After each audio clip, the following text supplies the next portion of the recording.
Good afternoon, collectors and friends. Welcome to Trading Card Therapy, episode number 54.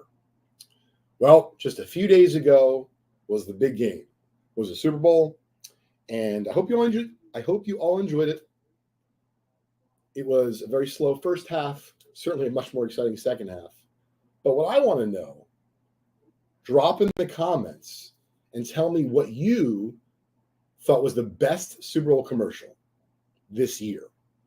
My favorite commercial from this year's Super Bowl was the one with Vince Vaughn and Tom Brady. I don't remember which casino or if it was a betting app, but it had to do with gambling. And something happened along the lines of Brady's asking about it, how it works, or the free, money giveaway or something. And Vince Vaughn goes, "Tom, come on. You won enough already, man." It was great. But absolutely, 1B was the Dunkin' commercial with Ben Affleck, Matt Damon, and Tom Brady. It's fantastic. Let me know in the comments which one was your favorite Super Bowl commercial this year. Next week, we're going to start a new feature on Trading Card Therapy. We're going to start a mailbag. So if you have any questions about the hobby, specifically vintage cards, it's really my forte, but I've been around the hobby for a long time, actually a few decades, in fact. Makes me feel like an old man. Let me know what your question is. Simply put it into the comments of that particular episode of Trading Card Therapy. I'll make sure that I review it before next week's episode, and I will try to answer as many of the questions as I can. A couple announcements. Upcoming on February 24th, we are having a Topps Rip Party at our store here in Summit, New Jersey. You can find us at 4 Chatham Road, and I believe it's going to be from 4 p.m. to 7 p.m. Eastern Time. And listen, we'll have some stuff for sale, of course. There'll be free pizza and soda and all that kind of stuff. However, one of the most exciting parts of this party is going to be that Topps is actually sending our store some exclusive freebies. And we're going to other stores as well, so it's not exclusive to us. And we're not allowed to sell them. The only way that you can get them is if you come on down to the Topps Rip Party. And it's only while supplies last. So first come, first serve. I hope you guys and gals can come and make it with your kids. It's going to be a really fun baseball card party. The other announcement I wanted to share is we're going to be set up and exhibiting at the Philly Card Show from March 8th to 10th. And that weekend on March 10th, that Sunday, is going to be the conclusion of our next big Vintage Breaks event. You can learn about all of the really cool vintage card prizes, as well as break credit and some other really interesting things that you may win. It's all going down on March 10th. We cut everything off and give away the prizes at 11 p.m. Eastern Time. And if you're not able to tune in that night or that weekend and you still want to get a recap of who won what, all you have to do is go to our YouTube channel at youtube.com/vintagebreaks. And if you want to see our full inventory of well over 100 different breaks for sale, simply check out vintagebreaks.com. Next thing I wanted to cover, and this is an interesting one. I want to give a shout out to it's Midlife, let me make sure I wrote this down properly. Midlife Sports Cards on YouTube. And he had an interesting topic just the other day talking about, basically, someone had asked about the top 5 vintage baseball players that you would advise someone to collect, buy, hang on to their cards, etc., for a long time. And I believe he said 2 criteria he was considering. One of them was name recognition, and the other one was the historical significance of that particular player and or their accomplishments. And so for me, the first 2 were, I was dead on with him, Babe Ruth and Jackie Robinson. But at the end of this, I want to know who your 5 are in the comments. The other 3, it's kind of all over the board. But then I have a buddy down here at our offices in our store today, and I asked him, and so stay tuned till the end of this little bit, because some of these answers may surprise you. So the other three, and this is in no particular order, and I'm not even saying Ruth and Jackie are 1 and 2, but it's just that's like what came to mind to start. So you have a couple Yankees in addition to Ruth, Mantle, and Gehrig, okay? But then you have major stars of the 50s like Clemente, Mays, and Aaron. Some people think that Mays may be the best player that ever lived. And of course, if Ted Williams maybe doesn't miss a bunch of time due to his service to our country, maybe he holds God knows which records. But he is, in many people's opinion, the best hitter of all time. And then this was someone, of course, I had on my list. And even though he's now been mentioned after the others, it's once again not in order. Absolutely Ty Cobb, because many argue that he was one of the best hitters of all time. And then the next one was me, but the one after is my buddy, and I think this one's interesting. So I put Shoeless Joe on there because he's got the name recognition, and he certainly has historical significance. He may not ever be in the Hall of Fame. I don't think that matters in this case. But let me know in the comments what your thoughts are. So my buddy's name that he chose that was a little bit different outside. The others like we aligned on. He didn't name necessarily all the ones that I did and vice versa. But one that I did not have on my list, but he's beloved by many, is the all-time hit leader, Pete Rose. And I could see the smile on his face when he loves the guy. So let me know. Just because Shoeless Joe's not in the Hall, just because Pete Rose isn't in the Hall, should both or one of those be in the top 5 of vintage baseball players to collect? Once again, as Midlife Sports Card said, this is for entertainment purposes only. This is not meant to be financial advice. Last question I had on that topic. What pitchers? Because it's hard to put pitchers there, but I put down Cy Young, and to me, there should be no pitcher that comes to mind unless you grew up in the 50s and 60s, and then I think it could be Koufax and or Bob Gibson. But the two pitchers I put down were Cy Young and Koufax, and I'd be curious, those out there, listen, I'm aware of Walter Johnson and Christy Matthews. I mean, there's so many greats, but I wanted to limit the list. I tended to, of course, you can see, the list was mainly hitters. I added in a couple pitchers. I'd like to know your thoughts. Be interested to hear. Let me know. All right. So next up on the agenda, this is a really short one. We were having a meeting earlier today here at Just Collect. And we were talking about card shows and which ones to go to. And, there's a number of really good card show calendars in our hobby. I don't know which one, necessarily we use offhand. So if you have one that you like, let us know in the comments. The reason I'm bringing this up is because the big shows like Philly, not only does it have its own website, thephillyshow.com, but it's also on many of these other leading card show calendars that are on the web. But where I think we can do better as a hobby, if you're a small card show and you're not being listed anywhere and you don't have your own website for it, I'd like to know. I think others might like to know.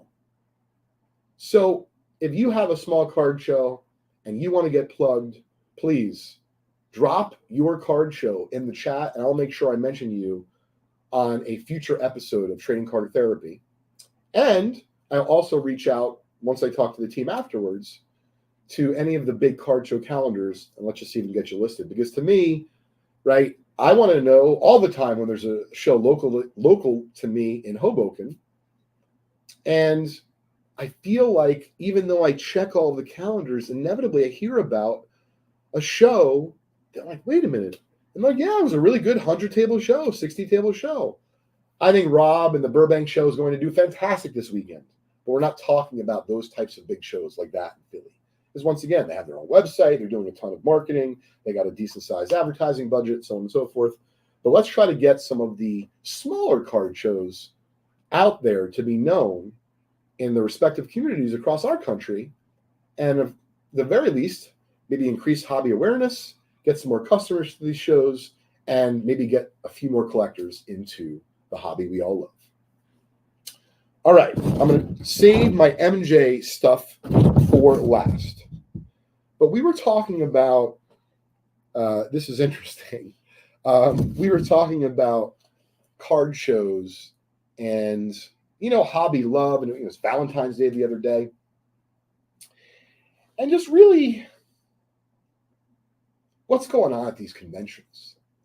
And we already know that there's buying and selling. We already know that there's trading, and sometimes there's trade night.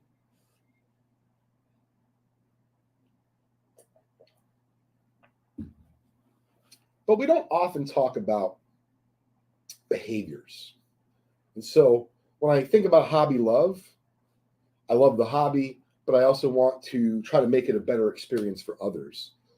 And one of the things that's dawned on me is, when you're going to these conventions, whether it be you're exhibiting as a dealer or you're coming as a patron, as a customer collector, anyone and everyone who's done that has actually spent some sort of money and effort to get there.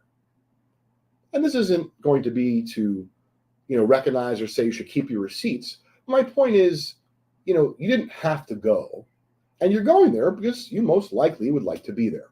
And to be fair, if you do it for a living, then you do it for a living. And if you are a customer and or a collector or patron, then that's also what you do.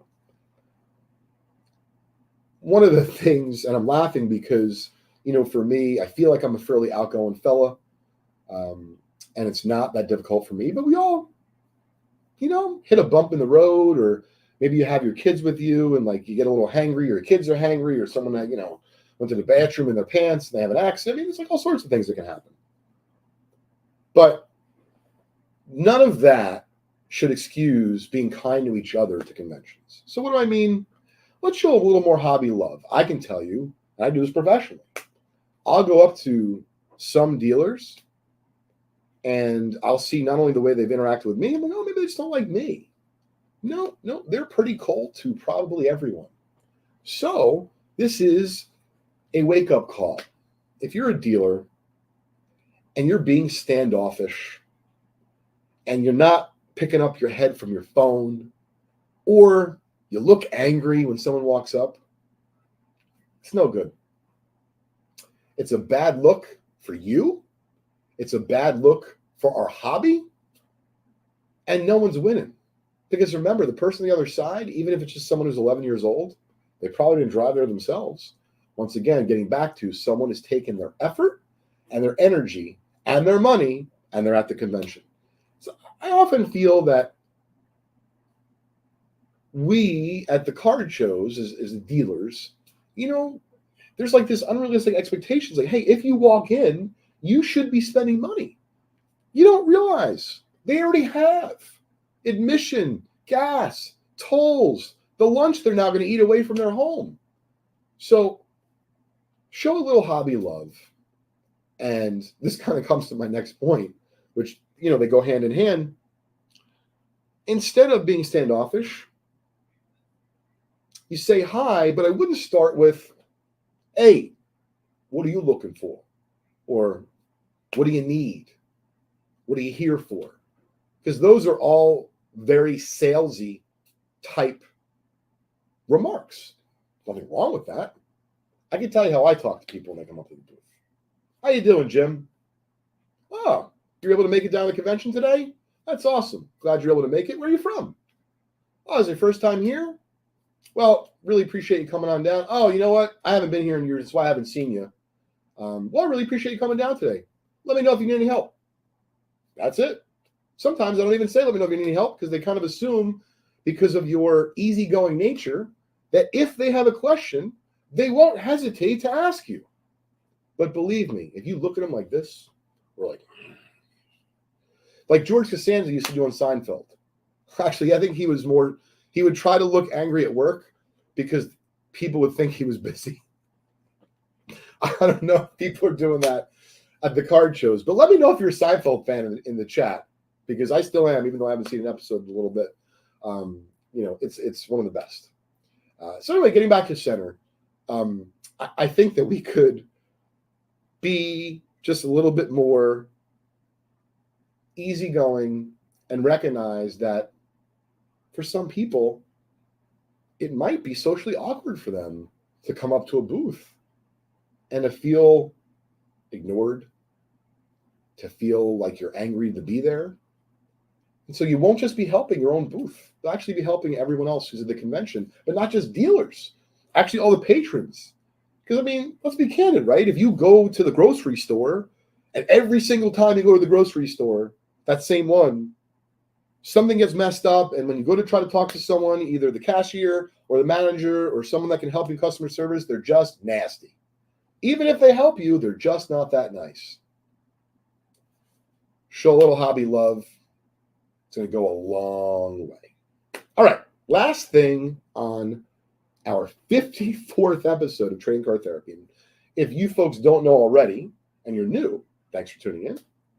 If you'd like to check out our other 53 episodes, you can do that wherever you enjoy your podcasts. So Spotify, Apple, and if you're more of like a YouTube person, we actually put every full-length episode of Trading Card Therapy, meaning with video, because of course if you're listening to a pod like Spotify, doesn't necessarily have a video component.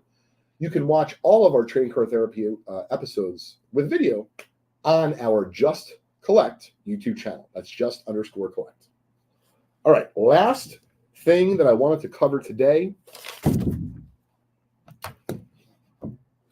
I recently got 2 different Michael Jordan items.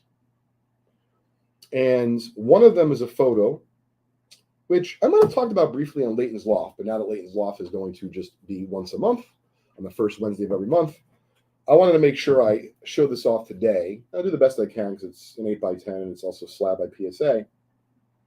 But I collect photos, and when I say collect them, I don't want to misquote, but I believe in the last 15 years, I've sold 2 photos. I know exactly which ones they are, and I miss them both a lot.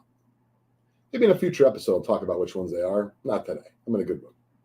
Anyway, here is the Michael Jordan photo in question.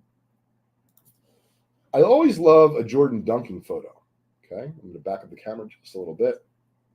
But this one is really special because, of course, you see the back of Jordan, but you get the jersey. But yep, do you see who is there to his left? That is not only number 4 Spud Webb, but one of the shortest NBA players of all time to ever play professional basketball. Well, what's mind-boggling to me is actually why I bought the photo. Spud Webb's hand, if you look at that, his right hand is outstretched trying to block Michael, and it doesn't look like he's going to be successful.